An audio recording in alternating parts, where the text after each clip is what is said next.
굿모닝 YTN 3부 이어갑니다.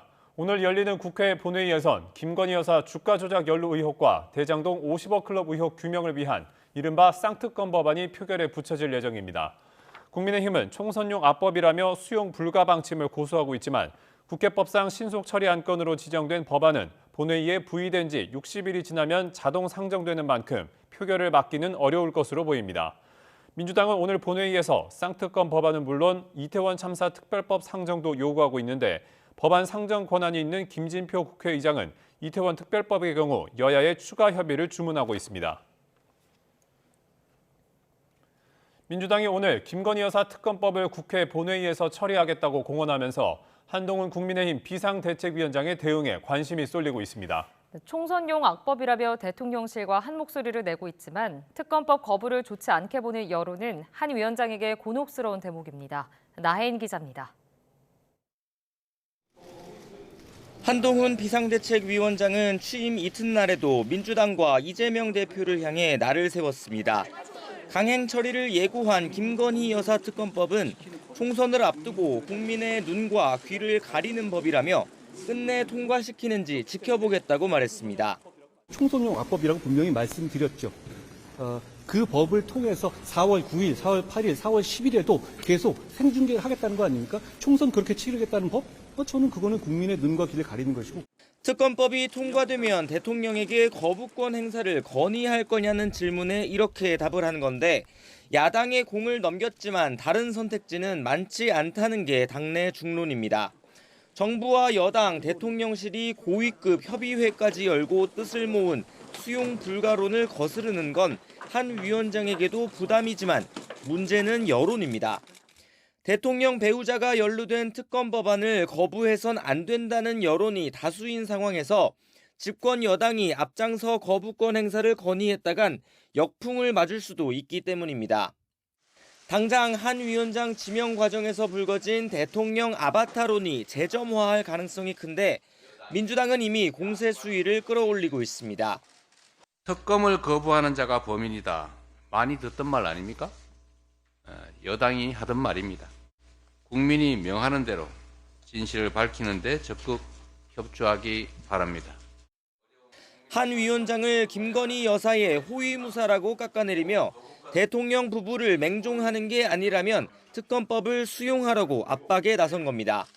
여당 비대위원장이 대통령 부인이 주가 조작에 관여했다는 국민적 의혹 앞에서 온몸을 던져 김건희 여사를 지키겠다니 참으로 파렴치합니다. 야당의 파상 공세에 여권에서도 대안을 마련해야 한다는 목소리가 나오고 있습니다. 거부권 행사를 건의하되 특별감찰반이나 제2부속실 설치, 김 여사 공개 활동 자제 같은 호응 조치를 동반하자는 겁니다. 많은 국민들 우려에 대해서는 영부인의 활동이 체계적으로 관리될 수 있는 대안을 제시하는 게 저는 민심을 얻는 데 중요하다고 생각합니다. 한동훈 위원장은 비대위 공식 출범을 앞두고 비대위원 인선과 당무 파악에 주력하는 모습입니다. 여당은 여당의 일을, 대통령은 대통령의 일을 하면 당정 관계는 문제가 없다는 게 취임 일성이었지만 김건희 여사 특검법은 한 위원장에게 물음표를 던지고 있습니다. YTN 나혜인입니다. 이준석 전 국민의힘 대표가 탈당을 공식 선언했습니다. 이 전 대표는 예고한 대로 신당을 만들어서 내년 총선을 준비하겠다고 밝혔는데요. 제3지대 정치 세력이 모이는 이른바 빅텐트를 펼칠 뜻을 분명히 했습니다. 직접 들어보시죠. 합류하는 인사들에 대해 가지고는 당연히 저희가 차근차근 공개를 하겠습니다. 우리 천하용인 팀의 합류에 대해서도 제가 아주 명징하게 말씀드린 것이 김용태 최고위원은 개인의 고민 때문에 합류하지 못했지만은 다른 분들의 거취는 제 입으로 말할 수 없지만은 아마 곧 알게 되실 거다. 이렇게 말씀을 드리고 제가 함께 할 수 있는 스펙트럼은 노회찬의 정의당까지입니다. 새로운 선택이나 아니면 한국의 희망과 같은 기창당된 정당과 연대도 말씀 주셨는데요. 저는 양영자 의원과 금태섭 의원과는 매우 긴밀하게 소통하고 있다. 이렇게 확인해 드리겠습니다. 이재명 대표 체제의 민주당을 비판적으로 바라보는 이낙연, 정세균, 김부겸 전직 새 총리의 공동 전선이 부각한 가운데 오늘 이재명 대표와 정세균 전 총리가 오찬을 겸한 회동을 합니다. 총선을 100여일 앞두고 이번 회동에서 제1야당의 최대 과제로 떠오른 당 통합의 실타래가 풀릴 수 있을지 최대 분수령이 될 것이란 전망입니다. 김대겸 기자입니다. 이른바 삼총리 연대설의 한 축인 정세균 전 총리와의 회동을 앞두고 민주당 이재명 대표는 거듭 통합을 강조했습니다. 윤석열 정권의 폭주를 막기 위해서라도 내년 총선에서 무조건 승리해야 하는데 반드시 갈등 봉합이 전제돼야 한다는 겁니다. 내년 총선은 매우 중요한 정치 행사고 또 우리 야당 입장에서는 반드시 이겨야 될 선거여서 혁신과 통합을 통해서 반드시 그 길을 열어야 합니다. 특히 신당 행보를 이어가는 이낙연 전 대표와 연락하고 있고 조만간 만나서 통합의 길을 가도록 노력하겠다며 자세를 낮췄습니다. 앞서 정세균 전 총리는 이낙연 전 대표와 김부겸 전 총리를 잇따라 만나며 당 통합 방안에 대한 의견을 수렴했습니다. 정 전 총리 측은 이번 회동은 통합적 당 운영에 대한 이재명 대표의 의지를 확인하는 자리가 될 것이라면서도 이 대표의 자기희생적 결단 없이는 당 분열을 수습하기가 쉽지 않을 것으로 보고 있다고 밝혔습니다. 다만 민주당 중심의 반윤석열 연합을 만들어내기 위한 산통의 과정이라고도 설명했는데 이 같은 인식은 김부겸 전 총리도 공유하고 있는 것으로 전해졌습니다. 이낙연 대표께서 지금 여러 가지 처한 처지 내용을 정확히 판단하시고 그래도 총선 우리가 어쨌든 통합과 안정이 그리고 또 혁신이라는 이런 게 어우러져야만. 하지만 이낙연 전 대표는 이재명 대표 사퇴를 전제로 한 통합비대위를 요구하고 있어 접점을 찾기가 쉽지 않을 것이란 분석이 많습니다. 특히 김부겸 전 총리를 만나 자신의 당권과 대권 포기를 전제로 신당 합류를 제안한 것으로 확인되면서 당 분열의 원심력은 더 커진 상황입니다. 적절한 상황이 조성되지 않는다면 모임도 어려워질 거라는 뜻도 되고요. 네, 뭐가 적절한 것이냐, 의미 있는 자리가 돼야 한다는 뜻이겠죠. 네. 당내 비주류 의원 모임인 원칙과 상식도 탈당 가능성을 완전히 배제하지 않고 있습니다. 불출마보다 더 좋은 게 일단 지금 당장 필요한 것은 통합비대위 구성을 위한 당대표직의 사퇴, 이게 훨씬 더 중요한 문제거든요. 이낙연 전 대표와 당내 비주류 의원들이 제시한 연말 시한이 임박한 상황에서 이번 정세균, 이재명 두 사람의 회동이 제1야당의 통합과 분열을 결정할 최대 분수령이 될 거란 전망입니다. 사법 리스크와 계파 갈등, 제3지대 신당설이라는 삼중파고의 갈림길에서 통합을 위한 이 대표의 결단에 관심이 쏠리고 있습니다. YTN 김대겸입니다. 중국발 스모그의 영향으로 연일 미세먼지가 기승을 부리고 있습니다. 이에 따라 서울 등 수도권에는 올겨울 처음으로 고농도 미세먼지 비상 저감 조치가 내려졌습니다. 자세한 날씨 기상센터 연결해 알아보겠습니다. 윤수빈 캐스터. 네, 기상센터입니다. 네, 오늘도 미세먼지를 주의해야 한다고요? 네, 그렇습니다. 중국발 스모그의 영향으로 연일 공기가 무척 탁합니다. 현재 서울 등 서쪽 지방과 경북 지역은 초미세먼지 농도가 짙게 나타나고 있는데요. 경기와 인천, 충남 지방에는 초미세먼지 주의보도 발령 중입니다. 오늘 중서부와 전북 지방은 종일, 경북과 대구, 광주는 오전 한때 공기가 탁하겠고요. 경기 남부 지방은 일시적으로 매우 나쁨 수준까지 치솟겠습니다. 이에 따라 수도권에는 고농도 미세먼지 비상 저감 조치가, 세종에는 예비 저감 조치가 내려졌습니다. 이들 지역에서는 공공기관 차량 이부제가 시행되고 수도권 지역은 배출가스 5등급 차량의 운행이 제한된다는 점 참고하시기 바랍니다. 오늘 먼지만 아니라면 하늘은 대체로 맑겠습니다. 다만 오전까지 충남과 호남 지방에서는 매우 짙은 안개를 주의해 주셔야겠고요. 동해안 지역은 메마른 날씨가 이어지겠습니다. 오늘 아침도 큰 추위는 없습니다. 현재 서울 기온 영하 1.4도, 청주 영하 1.5도, 창원은 1.2도를 나타내고 있고요. 낮 동안에도 예년 기온을 3에서 4도가량 웃돌겠습니다. 오늘 서울 한낮 기온 5도, 광주와 대구는 10도가 예상됩니다. 내일도 매서운 추위는 없지만 곳곳에서 공기가 탁하겠고요. 주말부터 올해 마지막 날인 휴일 사이에는 전국에 비나 눈이 내릴 전망입니다. 지금까지 날씨 정보였습니다. 갑작스럽게 세상을 떠난 배우 고 이선균 씨 빈소에는 이 씨의 죽음을 애도하는 영화계와 방송계 동료들의 발길이 늦은 밤까지 이어졌습니다. 어제 오후 서울 종로구 서울대병원 장례식장에 마련된 빈소에는 이선균 씨 아내 배우 전혜진 씨가 상주로 빈소를 지킨 가운데 유족과 소속사 직원들이 조문객을 맞았습니다. 배우 조정석, 조진웅, 이성민, 하정우, 정우성, 이정재, 문성근 씨 등을 비롯해 변영주, 이창동, 이원석, 정지영 감독 등도 빈소를 찾아 고인의 마지막 길을 애도했습니다. 배우 고 이선균 씨를 협박해 수천만 원을 뜯어낸 혐의를 받는 여성이 구속영장 심사에 별다른 이유 없이 출석하지 않았다가 경찰에 붙잡혔습니다. 인천경찰청 광역수사대는 어제 공갈 등의 혐의를 받는 20대 여성 A씨를 강제 구인했습니다. A씨는 그제 인천지방법원에서 예정되어 있던 구속심사에 별다른 사유를 밝히지 않은 채 나타나지 않았습니다. 경찰은 A씨 소재를 확인한 뒤 구속영장 청구 때 함께 발부된 구인장을 집행해 A씨의 신병을 확보한 것으로 파악됐습니다. A씨의 구속영장 심사는 오늘 오후 인천지법에서 다시 열리는 것으로 알려졌습니다. 어젯밤 70대 운전자가 몰던 승용차가 고속도로를 10km 넘게 역주행하는 아찔한 사고가 났습니다. 휴게소 출구를 착각해서 벌어진 일로 파악됐는데 다행히 더 큰 사고로 이어지지는 않았습니다. 김다현 기자입니다. 고속도로 1차선을 달리고 있는 SUV 차량 앞에 갑자기 비상등을 켠 승용차 한 대가 나타납니다. 마주오는 두 차량의 거리가 좁혀지며 정면 충돌하기 직전 SUV 차량이 간신히 차선을 바꿔 아슬아슬하게 비껴갑니다.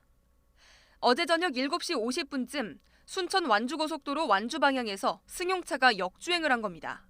점점씩 다가오는 게 보이더니 이제 옆에 차량이 놀래서 제 앞으로 훅 지나가고 많이 당황했죠. 신고를 받고 출동한 경찰이 10여 분 만에 승용차를 붙잡았는데 이미 12km나 거꾸로 달린 뒤였습니다. 77살 남성 운전자는 휴게소에서 나올 때 길을 잘못 들었다고 경찰에 진술했습니다. 대형 사고로 이어지진 않았지만 역주행 차량과 부딪힌 차량 2대는 사이드미러가 파손되는 등 피해 신고도 잇따랐습니다. 철제 울타리 한쪽이 뚫려 있고 구부러진 철판 아래엔 승용차가 들어가 있습니다. 어제 오후 6시쯤 인천 가좌동에서 70대 남성이 몰던 승용차가 후진하다가 그대로 주유소로 돌진한 겁니다. 차의 지인 30대 여성은 병원 치료를 받았는데 생명에는 지장이 없는 것으로 전해졌습니다. 비슷한 시각 서울 전농동에 있는 여인숙 객실에서 불이 났습니다. 20분 만에 불은 꺼졌지만 방 안에서 60대 남성이 숨진 채 발견됐습니다. 소방당국은 전기장판에서 불이 시작된 것으로 보고 있는데 경찰은 화재가 남성의 사망 원인과 연관이 있는지 들여다보고 있습니다. YTN 김다현입니다. 독감 환자 수가 급증하면서 주사약 치료제가 부족한 상황이 발생해 보건당국이 수급 관리에 나섰습니다. 보건복지부는 독감 주사 치료제인 페라미플루가 부족하다는 신고가 다수 접수돼 수급 동향을 면밀하게 지켜보고 있다고 밝혔습니다. 앞서 복지부는 지난달 페라미플루 비축분 15만 명분을 배포한 데 이어 이달 중순 10만 명분을 추가로 공급했습니다. 지난주 일제 강제동원 피해자들이 일본 가해 기업을 상대로 손해배상을 청구한 두 번째 소송에서도 최종 승소한 가운데 같은 취지 소송을 낸 또 다른 피해자들에 대한 대법원 판단이 오늘 내려집니다. 대법원은 오늘 오전 강제동원 피해자 고 홍순희 할아버지 등 피해자 14명의 유족이 미쓰비시 중공업을 상대로 제기한 손해배상 소송 상고심 선고기일을 진행합니다. 소송이 시작된 지 10년 5개월여 만으로 소송을 낼 당시 유일한 생존 피해자였던 홍순희 할아버지도 재판 과정에서 숨을 거둬 오늘 재판에는 유족들만 참석할 예정입니다. 고노담화로 잘 알려진 고노 요헤이 전 일본 중의원 의장이 일본군 위안부 강제성을 인정하게 된 배경을 문서를 통해 밝혔습니다. 특히 당시 총리가 강제성을 인정하면서 고노담화는 내각 전체 의견이었다는 점을 분명히 했습니다. 도쿄에서 김세호 특파원의 보도입니다. 1993년 8월 4일 당시 관방장관이었던 고노 요헤이 전 중의원 의장은 일본군 위안부에 대한 사과와 반성을 담은 고노 담화를 발표합니다. 고노 전 의장은 중의원 홈페이지에 공개된 구술 기록에서 미야자와 기이치 당시 총리도 위안부 모집의 강제성을 인정했다고 밝혔습니다. 특히 일본 측이 피해자를 직접 조사했을 때 이미 40년이 지나 기억이 애매한 부분이 있었지만 미야자와 총리는 심증으로 위안부 모집이 강제로 이루어진 것으로 생각했다고 말했습니다. 또 강제 연행을 입증할 자료와 관련해서는 일본군이 그러한 자료를 남길 리가 없다며 증거인멸 가능성을 언급했습니다.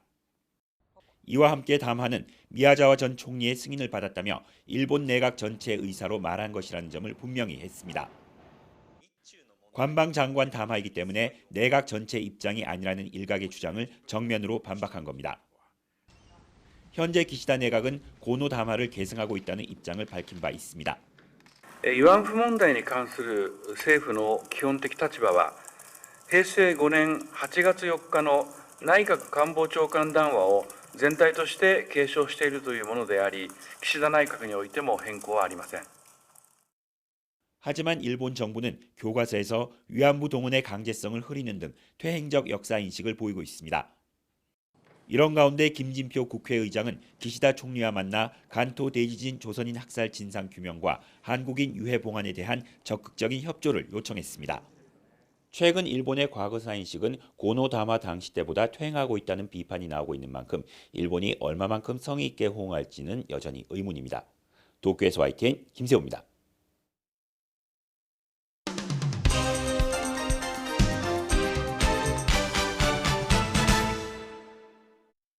12월 28일 목요일입니다. 굿모닝 브리핑 시작합니다.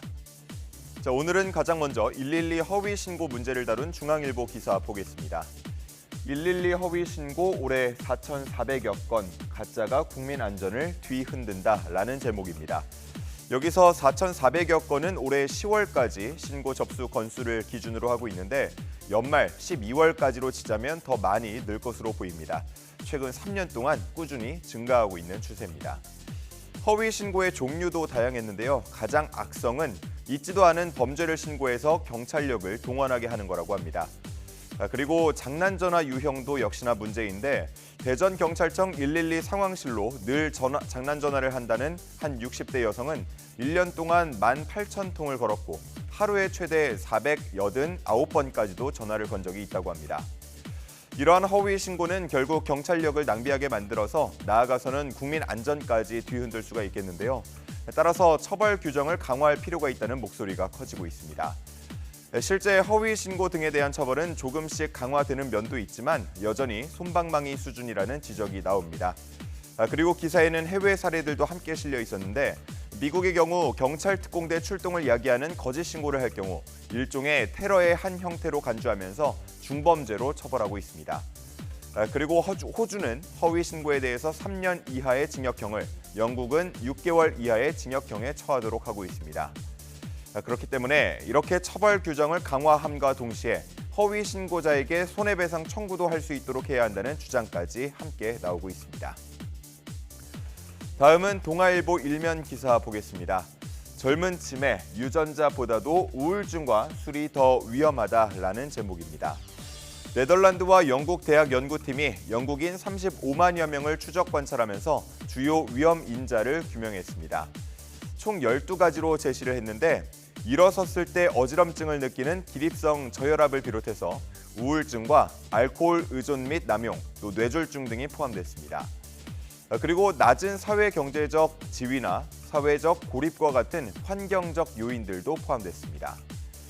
연구팀은 위험 인자를 지녔다고 꼭 젊은 치매를 앓게 된다는 뜻은 아니라면서 전체 기립성 저혈압 환자와 우울증 환자 중 젊은 치매가 발병하는 비중은 극히 일부라고 설명했습니다. 그러면서 젊은 치매 예방책으로 사회적으로 활발하게 지내고 새로운 것을 배우고 또 가벼운 운동일지라도 꾸준히 신체 활동을 하라고 권고했는데요. 예방법에 대한 보다 구체적인 추가 연구가 필요하겠지만 그때까지 다 기다리지 말고 지금부터 할 수 있는 것들은 조금씩 실천하라는 취지라고 강조했습니다. 다음은 대학로 소극장 폐업 문제를 다룬 경향신문 기사 보겠습니다. 최근 경영난의 폐관 소식을 알린 학전을 비롯해서 대학로 소극장들의 폐업이 이어지고 있습니다. 2013년을 기점으로 점차 줄어들고 있는 소극장은 현재 100개 안팎만 남았다고 하는데요. 이 중에선 폐업 신고만 하지 않았을 뿐 실제 공연은 하지 않고 있는 곳도 여럿 있다고 합니다. 이렇게 대학로 소극장들이 사라지는 이유, 역시나 젠트리피케이션을 가장 우선으로 꼽을 수 있겠습니다. 소극장 임대료와 대관료가 가파르게 상승하면서 점점 더 먼 곳으로 밀려나거나 아예 폐업하고 마는 겁니다. 그리고 2010년대 공연 시장의 중심이 소극장보다는 대규모 뮤지컬 등으로 옮겨가면서 점점 더 외면받고 있는데요. 매출 상위 20개 공연이 모두 다 1000석 이상의 대극장 뮤지컬이라는 걸 보면 얼마나 쏠림 현상이 심화하는지 알 수 있습니다. 여기에 코로나19 팬데믹을 겪으면서 이제는 버틸 힘이 점점 더 남아있지 않게 되고 있습니다. 소극장과 예술인들은 정부 차원에서 대학로의 창작 환경을 지원해달라고 호소하고 있는데요. 단순히 시장 논리로만 접근하지 말고 기초 예술의 고유한 가치를 보존할 필요성이 있다고 주장하고 있습니다. 오늘 볼 마지막 기사입니다. 식약처는 어제 148개 품목의 소비기한 참고값을 추가로 공개했습니다. 유통기한 대신 소비기한을 사용하는 소비기한 표시제, 올해부터 계도기간을 계속 거치고 있는데요. 식약처는 식품 영업자들에게 기준을 제공하기 위해서 식품 유형별 참고값을 제시하고 있습니다. 물론 절대적인 기준은 아니고요. 각 영업자가 제품의 특성과 포장 방법, 또 유통 환경 등을 고려해서 일정 범위 내에서 소비 기한을 정할 수 있습니다. 이번에 공개된 참고값을 보면 먼저 과자는 유통기한이 최대 183일이었지만 소비기한의 경우는 333일까지 늘었습니다. 또 커피의 경우 45일부터 90일이었던 유통기한이 최대 149일까지 소비할 수 있도록 제시됐습니다. 김치도 183일의 유통기한에서 347일로, 또 탁주, 막걸리의 경우 최대 90일의 유통기한에서 160일의 소비기한이 제시됐습니다. 내년 1월 중순부터는 소비기한 참고값 검색 서비스도 준비가 되고 있는데요. 영업자들은 이 자료를 보면서 자신이 필요로 하는 소비기한 참고값을 확인할 수 있을 것으로 보입니다. 12월 28일 아침 신문 살펴봤습니다. 지금까지 굿모닝 브리핑이었습니다.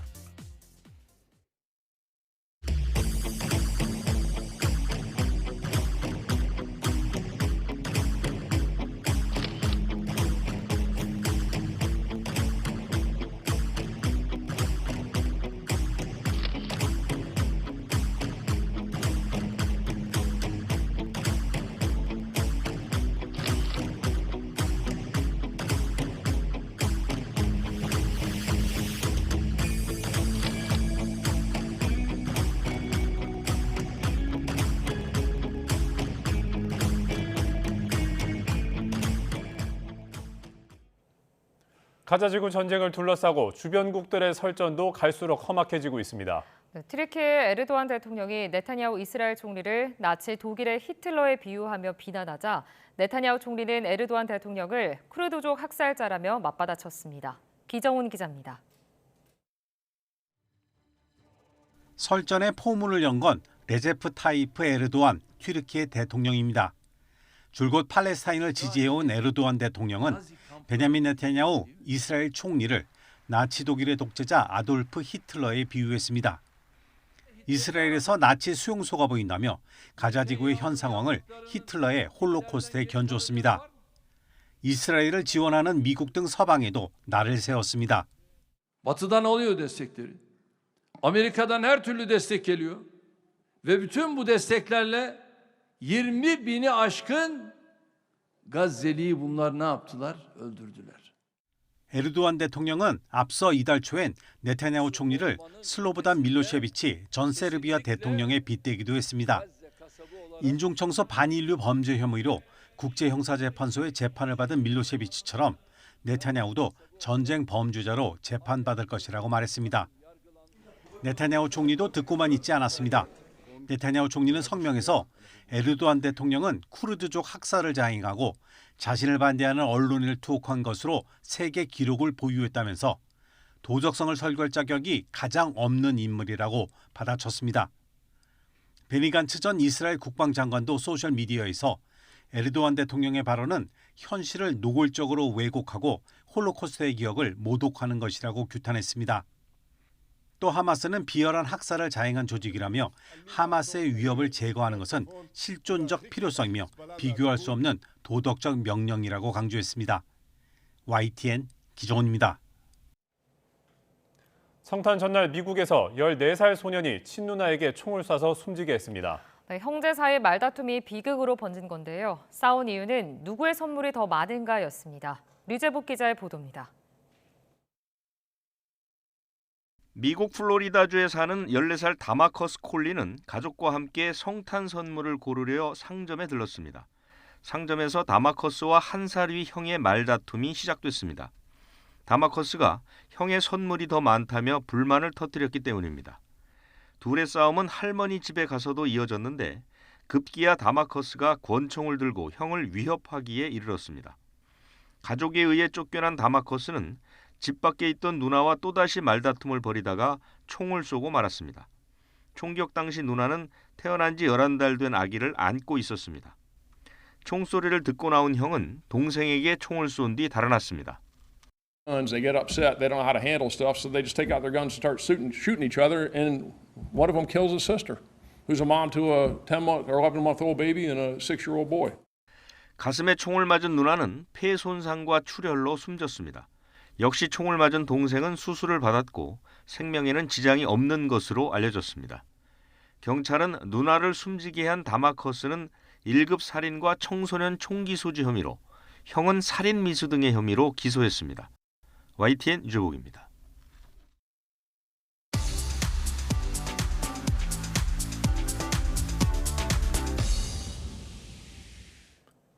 경제 소식을 빠르고 친절하게 전달해 드립니다. 오늘 굿모닝 경제는 이정환 한양대학교 경제금융대학 교수와 함께합니다. 교수님 어서 오세요. 안녕하십니까? 자, 교수님 인구 이야기부터 좀 해보겠습니다. 인구 감소 이게 여러 번 계속 얘기를 하고 있는데 우리나라가 직면한 문제 가운데 가장 심각하다고 해도 과언이 아닐 것 같습니다. 이 지난 10월 출생아가 역대 최소 수준을 또 기록했다고 하는데 어떤 내용인가요? 그 출생아 수 죄송합니다. 출생아 수라는 것이 인구를 결정하는 가장 중요한 요인이고요. 지금 봤을 때 지난달에 18,900여 명 정도 나왔다고 이야기하고 있습니다. 1년 전보다도 한 8% 이상 감소를 하면서 굉장히 많이 줄는 것이 아니냐라고 볼 수 있을 것 같고요. 그다음에 10월만 이런 것이 아니라 전체적으로 봤을 때도 지금 작년에 비해서는 한 8.1% 정도 감소한 것이 아니냐라고 보고 있습니다. 그러니까 누적적으로 봤을 때도 이만큼 계속 떨어지고 있는 상황이라 굉장히 출생아 수가 줄고 있다. 10% 주는 것은 상당히 많이 주는 숫자라고 보실 수 있을 것 같고요. 사실 학급수로 보자면 25명의 학급수라면 22명이 되는 이런 학급수, 그러니까 20명이면 18명이 되는 학급수라 굉장히 빠르게 줄고 있다라고 보시면 될 것 같습니다. 이런 것이 결국은 어떤 요인이냐에 대해서 굉장히 논란들이 많긴 한데 근본적으로 수치적으로는 특히 코로나19 이후에 굉장히 빠르게 줄고 있다는 것은 명확한 사실이다라고 보면 될 것 같습니다. 교수님 제가 통계를 좀 찾아봤는데 10월에 사망자 수는 3만여 명, 그러니까 출생아 수보다 훨씬 많았습니다. 사망자 수가 또 출생아 수로 웃돌면서 지금 10월에만 계산을 해보면 인구가 10,000명 넘게 자연 감소하는 건데 지금 최근 들어서 좀 인구 감소가 이렇게 늘고 있는 이유를 어떻게 봐야 될까요? 일단은 여러 가지 요인이 있을 수가 있을 것 같은데 말씀드린 것처럼 출생 요인이 가장 큽니다. 출생이 이렇게 작은 적이 없었다, 역사적으로 이렇게 작은 적이 없었다라고 말씀드릴 수 있겠고요. 근본적으로 이제 데이터를 봤을 때 우리가 1970년에는 100만 명이 태어났다 그럽니다. 100만 명이 태어났고 그게 이제 반토막이 난 것이 2002년 49만으로 들어가면서 반토막이 났고요. 그 다음에 이제 한번 크게 충격이 온 것이 2017년. 그때 이제 30만 명, 35만 명이 나면서 굉장히 큰 충격이 한번 있었거든요. 근데 30만이 깨진 게 3년밖에 안 됩니다. 2017, 18, 19 하면서 코로나가 오니까 2020년에 20만 명대로 내려가고 작년엔 결국 한 24만 명 정도 난 수준이 됐는데 굉장히 빠르게 감소하고 있다. 그러니까 결국은 100만 명이 24만 명으로 감소하는데 한 50년 정도밖에 안 걸렸다라고 보시면 될 것 같고 특히나 50만에서 25만, 반토막 나는 데 있어서 그거 역시 한 20년밖에 안 걸렸다는 보고 있기 때문에 굉장히 빠르게 감소하고 있고요. 근데 이제 특히 이제 문제가 되는 것들은 그 2020년부터 이런 감소세가 두드러지게 나타나고 있다. 30만이 너무 쉽게 무너졌고 이 무너진 추세가 줄고 있지 않고 계속 4%, 5%, 8%씩 굉장히 많이 줄어들면서 올해는 결국 이게 추산해 보자면 한 22만 정도로 예상이 되는 거거든요.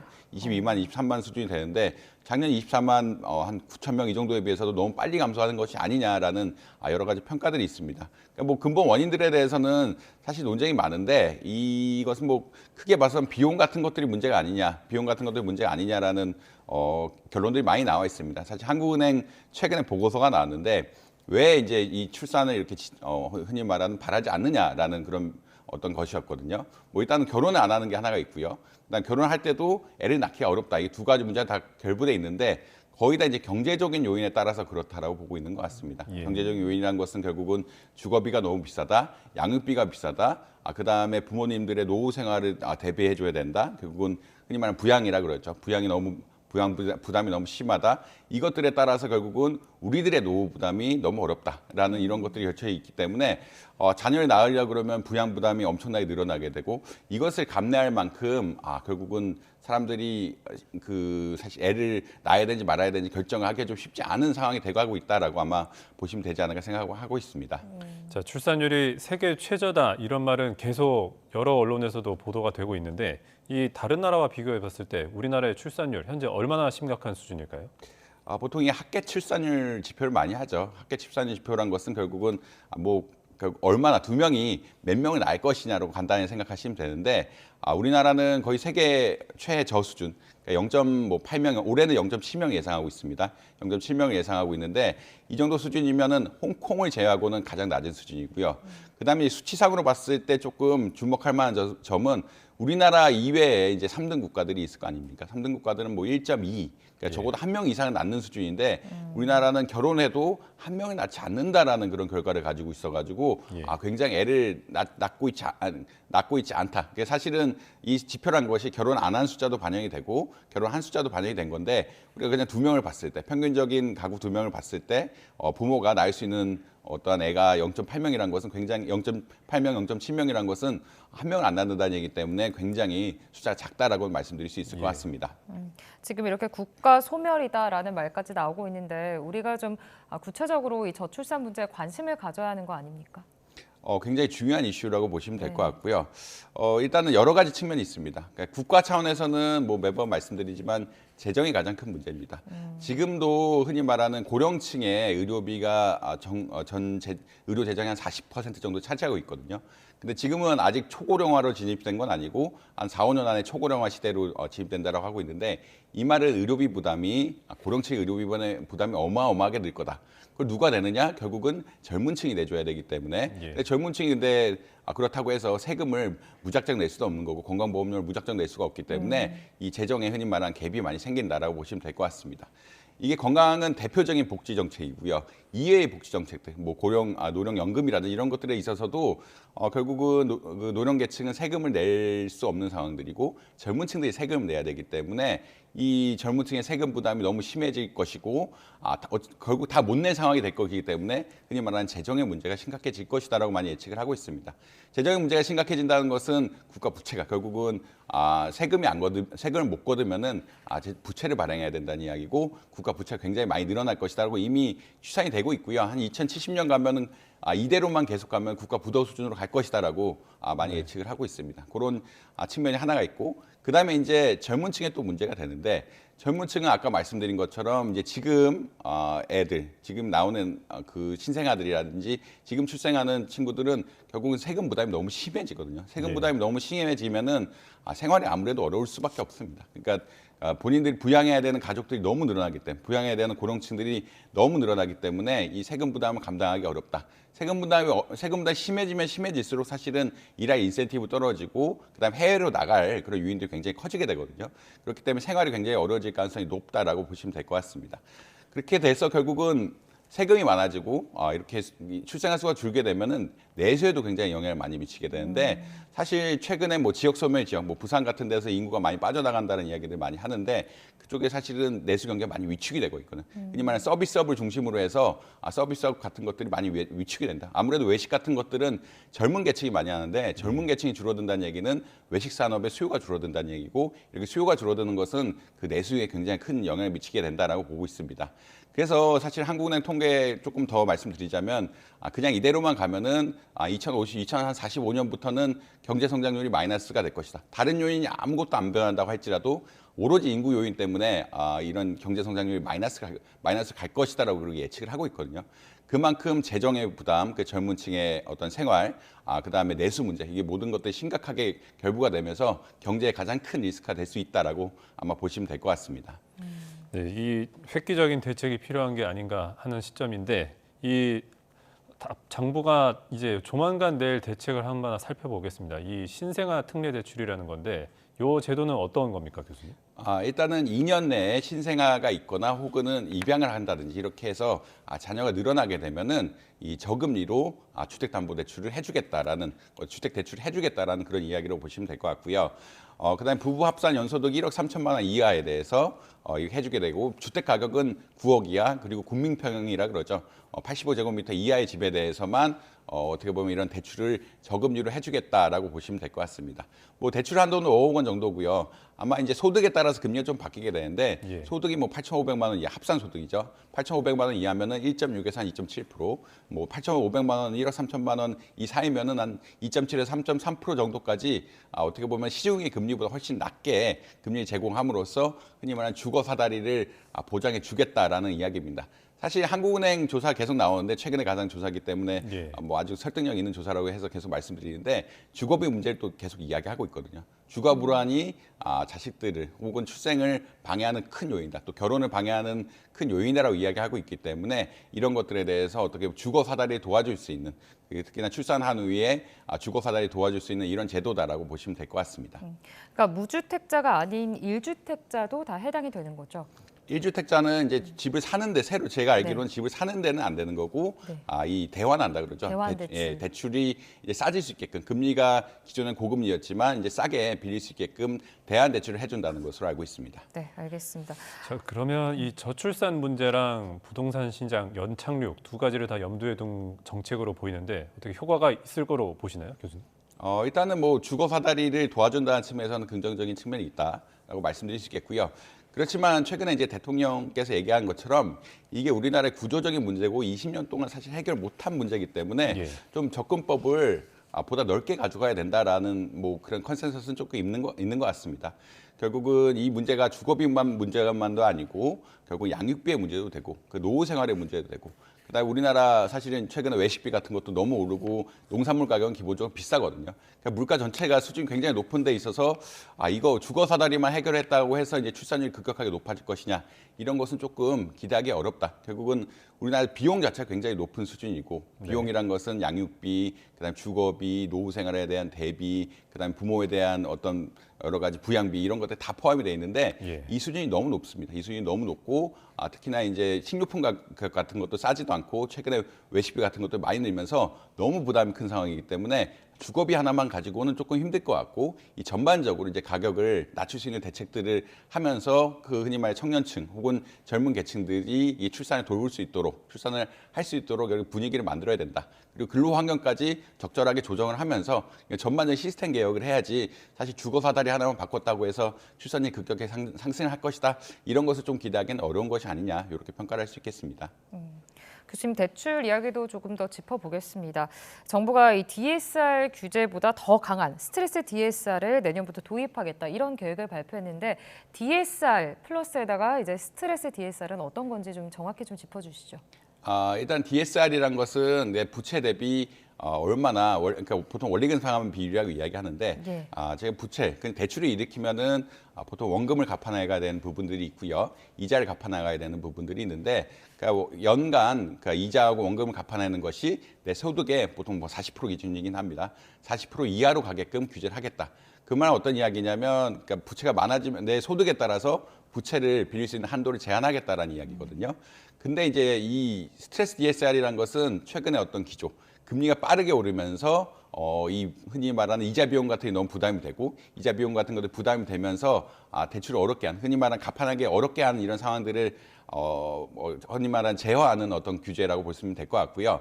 사실은 금리가 뭐 0.5%대에서 지금 기준금리 3.5%가 굉장히 빨리 올랐는데 그 말은 어떤 이야기냐면 변동금리로 특히 빌린 분들이 이자 부담이 굉장히 높아졌다라는 이야기입니다. 계속 높아지니까. 계속 높아지니까. 그런 상황까지 감안을 해서 우리가 DSR 규제를 하겠다라는 이야기라고 보시면 될 것 같고요. 어떤 뭐 구체적으로 보면 어떤 이야기냐면 우리가 이제 과거 5년치의 금리를 비교해 봤을 때 오늘 시점하고 비교를 해서 차이가 있을 거 아닙니까? 차이가 있을 텐데 그 차이만큼 일단은 가산하겠다. 오늘 금리보다 과거의 금리가 높았다 그러면 그 차이만큼 가산하겠다라는 기준이고요. 근데 이제 이 기준 자체가 1.5%에서 3%대. 그러니까 이상은 넘지는 않겠지만 최저는 1.5%고 최고는 3%인데 이 사이에서 우리가 변동금리를 빌린다 그러면 이자 비용에 대한 부담을 더 높여주겠다. 결국은 이자 비용에 대한 부담이 높아지기 때문에 대출 덜 해주겠다라는 그런 정책이라고 보시면 될 것 같습니다. 그럼 말씀해 주신 대로 이제 대출 문턱이 더욱 높아지게 되는 셈인데 이 최근 들어 부동산 시장이 뚜렷한 조정 움직임을 보이고 있거든요. 그러면 이런 스트레스 DSR이 이런 흐름을 좀 더 강하게 하게 되는 게 아닐까요? 아예 뭐 맞는 지적이라고 보시면 될 것 같고요.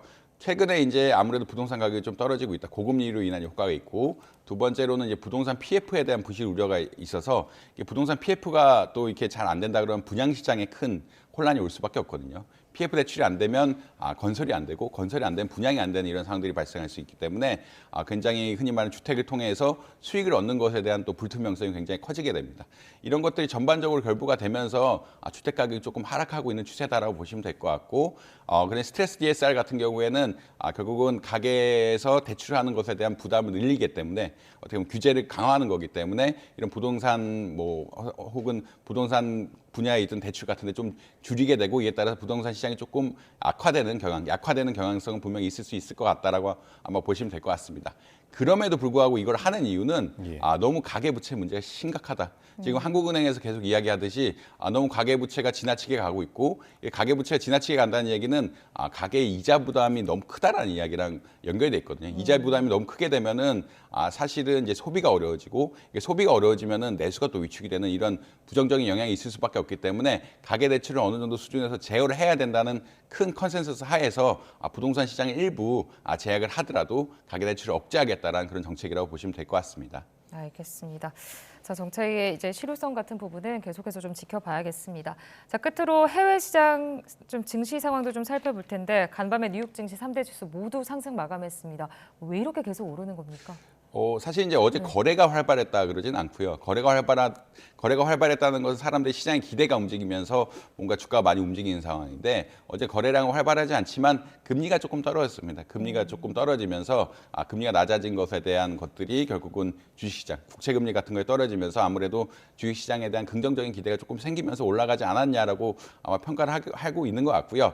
아무래도 이제 결국 내년에 포인트가 되는 것은 기준금리 인하 시점이 언제가 되느냐 이런 것들인데 이런 것들이 결정이 나요. 많은 시장의 기대자들은 3월에 이제 내릴 거라고 생각을 하는데 만약 3월에 내리지 않는다라고 하면은 그때도 주식시장이 어떻게 될 것인가, 뭐 기준금리 정책이 어떻게 될 것이냐에 대해서 조금 그쯤 가야 아마 주가의 향방들이 좀 더 뭐 내려가든지 올라가든지 적극적으로 변하지 않을까 이렇게 평가를 하고 있는 것 같습니다. 네, 알겠습니다. 오늘 굿모닝 경제는 여기까지 듣겠습니다.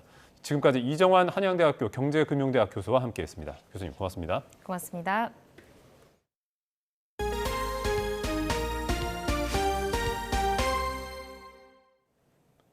유명 패밀리 레스토랑에서 가족과 외식하고 나온 남성이 식당 직원에게 갑자기 폭행과 위협을 당했습니다. 피해자가 사과를 요구했지만 본사 측은 한 달 넘게 답이 없다가 YTN 취재가 시작되자 갑자기 태도를 바꿨습니다. 윤용성 기자의 단독 보도입니다. 가족과 함께 외식을 마치고 복도로 나온 김모 씨. 화장실을 가려고 문을 밀다가 안에 있던 누군가와 부딪힙니다.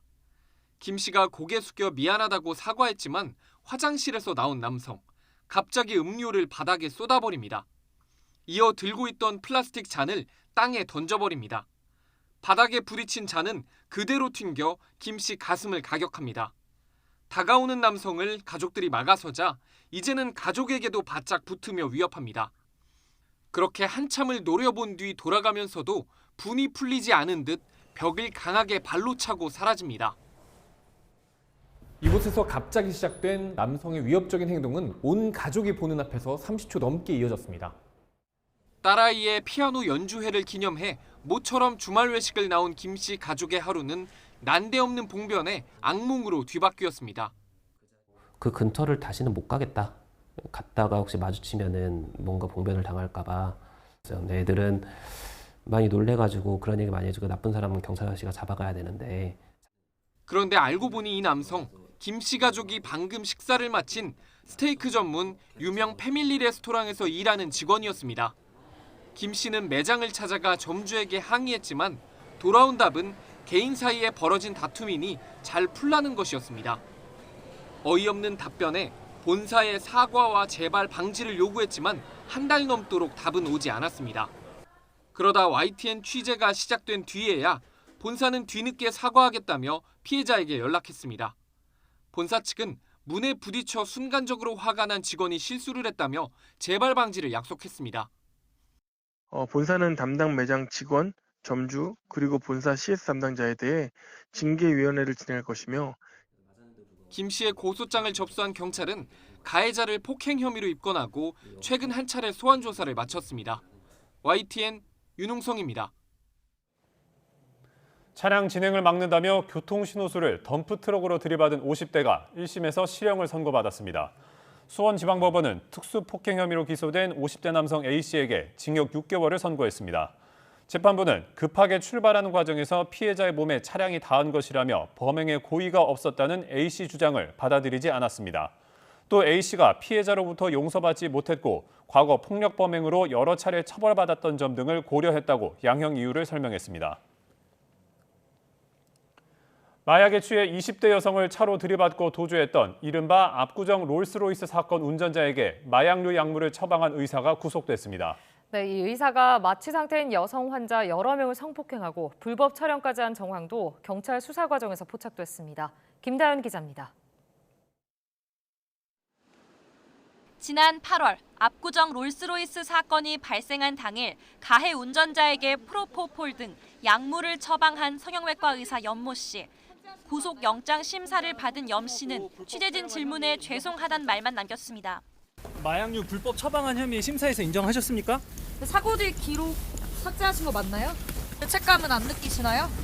네, 죄송합니다. 법원은 염 씨가 증거를 없앨 우려가 크다며 구속영장을 발부했습니다. 그동안 염 씨가 허위 진료 기록을 작성하고 또 이를 무단으로 삭제한 점이 고려됐을 거로 보입니다.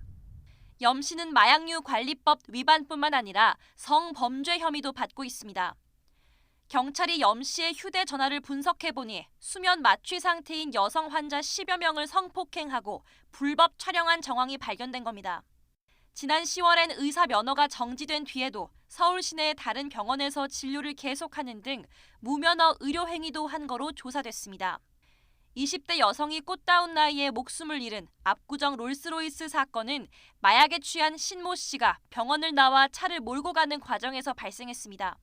압구정역 인근 모 성형외과 의사에 대하여는 치료 목적이 없음에도 신 씨에게 마약류를 투약한 마약류 관리법 위반, 진료기록부에 치료 목적 및 마약류 처방이나 투약과 관련하여 허위 기재를 한 의료법 위반 혐의로 고소를 하는 취지이고 피해자 측은 구속된 염 씨의 업무상 과실치사 혐의가 짙다며 엄정한 수사를 촉구하고 있습니다.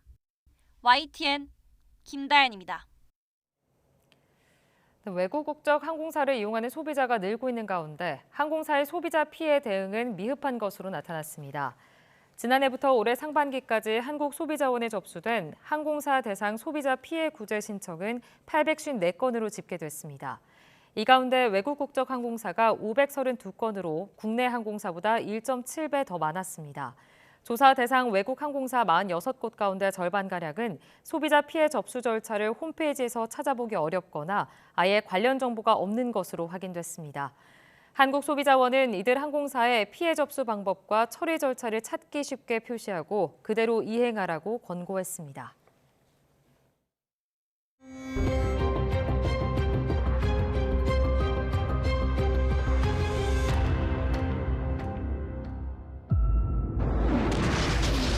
하마스가 이스라엘에 대공세를 감행해 이스라엘이 끝장 보복을 선언한 상태에서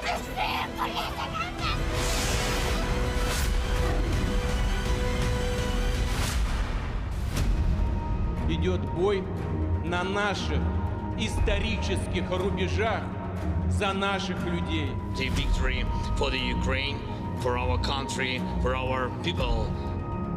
전쟁이 장기화할 거란 전망에 양측의 교전은 갈수록 격화하는 양상입니다.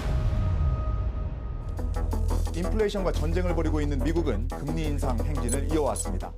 Given the uncertainties and risks, and given how far we've come, 연방준비제도가 예상대로 금리를 동결하고 내년에는 세 차례 금리 인하가 가능할 것으로 예상했습니다.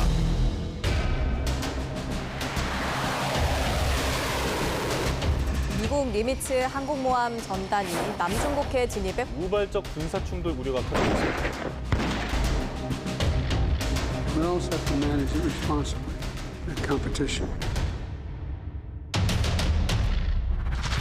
화분석에서도 우리를 조성하기 할 수 있는 방법을 4년 5개월 만에 정상회담을 가졌습니다. 주요 고비 때마다 밀착 외교를 이어온 북한과 러시아의 협력은 한층 강화될 전망입니다. 도쿄전력은 예고한 대로 원전 오염수 해양 방류를 강행했습니다. 美味しいです。歯ごたえがやっぱ違うね。コリカル感が。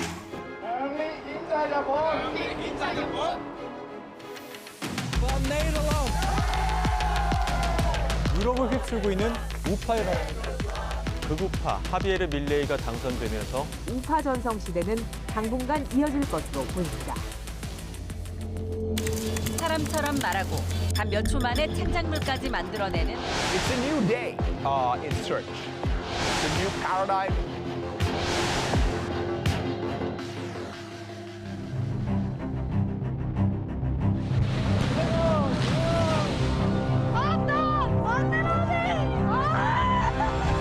Müdahaleleri arzu ettiğimiz hıza ulaştıramadığımız bir gerçektir. 튀르키예 강진의 단층 파열이 길고 깊은 상처를 남겼습니다. 3, 2, 1, 0.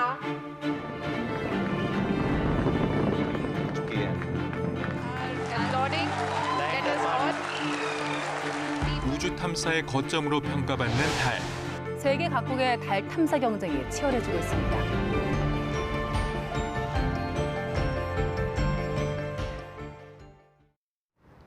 추위 걱정은 없지만 연일 미세먼지가 말썽입니다. 대기가 정체되면서 미세먼지 공습이 계속되고 있는 건데요. 현재 서울 등 중서부 지역과 경북 지역을 중심으로 초미세먼지 농도가 나쁨 수준까지 치솟았고요. 인천과 경기 그리고 충남 지역에는 초미세먼지 주의보가 발효 중입니다. 특히 수도권 지역은 올겨울 들어 처음으로 미세먼지 비상 저감 조치도 내려졌습니다. 오늘 외출하실 때에는 미세먼지 차단용 마스크 꼭 착용해 주시고요. 외출하실 때 가급적 야외 활동은 자제해 주시는 게 좋을 것 같습니다. 네, 오늘 중서부 지역과 전북 지역은 종일 대기질이 답답하겠습니다. 특히 경기 남부는 오전 한때 먼지 농도가 매우 나쁨 수준까지 치솟겠고요. 경북과 대구, 광주도 일시적으로 대기질이 탁하겠습니다. 이에 따라서 수도권에는 고농도 미세먼지 비상 저감 조치가, 세종에는 예비 저감 조치가 내려졌습니다.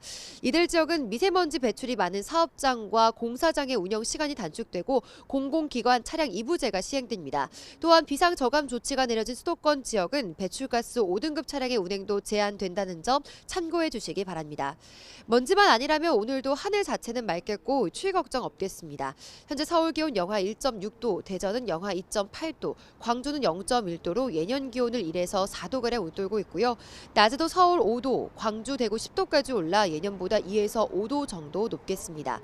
미세먼지는 이번 주말과 휴일 사이 전국 곳곳에 비나 눈이 내리며 점차 해소되겠습니다. 다만 연말 연시에 눈비 소식이 있는 만큼 최신 기상 정보 잘 확인해 주셔야겠습니다. 오늘 아침 미세먼지에 안개까지 뒤엉키면서 시야가 답답한 곳이 많습니다. 특히 서해안과 충청 그리고 호남 지역을 중심으로는 100m가 채 되지 않은 짙은 안개가 낀 곳이 많이 있는데요. 이들 지역에서는 미세먼지 관리뿐만 아니라 교통 안전에도 주의해 주셔야겠습니다. 지금까지 YTN 홍나칠입니다. 굿모닝 YTN 마칩니다. 잠시 후 뉴스라이더가 방송됩니다. 시청해주신 여러분 고맙습니다.